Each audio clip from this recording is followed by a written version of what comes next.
This game costs $24, and it might embarrass every $80 game released this year. It's called Samson: A Tindleston Story.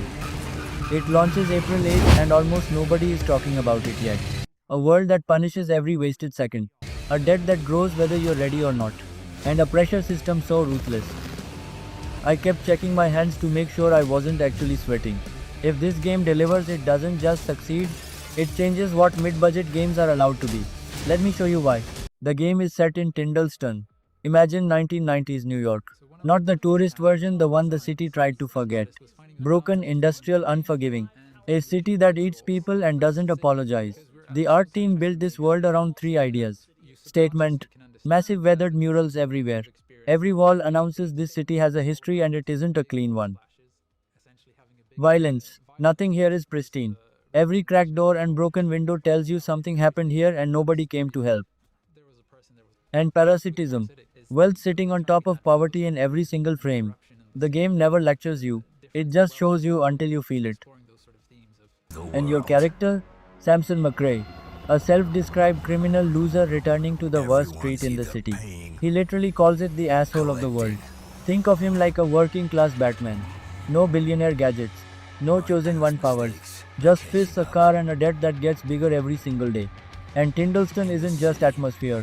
It fights back. Factions shift. Streets react to what you do. Push too hard and the city physically sends people to shut you down. This world has opinions about you. Most of them are bad. But the real pressure is personal. Samson's enemies aren't just chasing him for money. They're using his sister as leverage. Every job he takes, every debt he clears, every fight he survives, it's all to keep her safe. So you've got a brutal city, a desperate man, and a debt that never stops growing. Quick question. Do you prefer massive open world games or shorter games that actually respect your time? Because your answer might change how you feel about what comes next. Here's the system running underneath everything. You wake up in debt. You go to sleep in more debt. Every single morning before you've done anything. That number is bigger than it was yesterday. No pause. No reset. Make money or drown. Every morning the game gives you a number you must hit before the day ends. Miss it? Interest spikes. Debt collectors show up. At your car. At your apartment door. The city literally comes looking for you. And the game only gives you 3 chances a day to fix it. Morning. Evening, night, waste one bad call, bad luck, a job gone wrong. That window is gone. And the dead doesn't care. If you abandon a job halfway through, you lose that window completely. No second chances. This game punishes hesitation at every level. But here's the part that really surprised me. The developers said the debt system is actually a metaphor for running a game studio. Daily costs pile up, pressure builds, no guarantees. They literally turned their own anxiety into gameplay. Think about that for a second. So, how do you survive a system like that?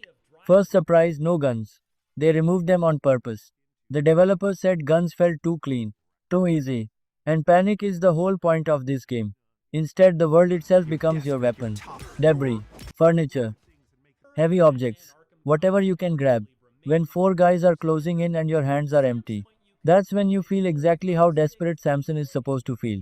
Your one lifeline is something called adrenaline rush.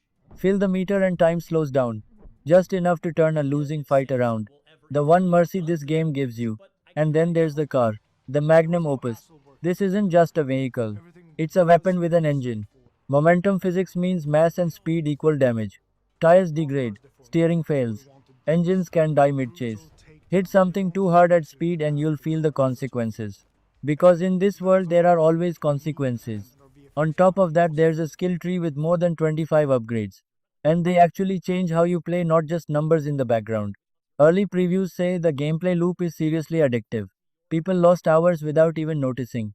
And honestly, that's exactly the response this game is designed to create. So, who builds a game like this? The studio is Liquid Swords. It was founded by the creator of Just Cause. And the team includes developers who previously worked at Rockstar, CD Projekt Red, and DICE. The same people who built some of the biggest worlds in gaming. And if you ever loved Max Payne, you'll recognize the DNA instantly. That same rain-soaked noir nothing is going to be okay atmosphere. Now the price, $24. Yes, 24. I've spent more than that on a bad pizza. While publishers are charging $80 for broken launches. This game is launching at $24.99. 8 mission types, 30 conflict zones, a full skill tree, and around 10 to 20 hours of gameplay. It's not short, it's just not wasteful. Now, to be fair, early builds did have bugs. Some glitches were serious enough to require restarts. Right now, the developers say they're focused on final polish, especially camera stability and vehicle feedback. So, those concerns are real. But the foundation of this game is something special. The pressure system alone is unlike anything I've played this year. And if Samsung launches clean on April 8th, it could prove something really important.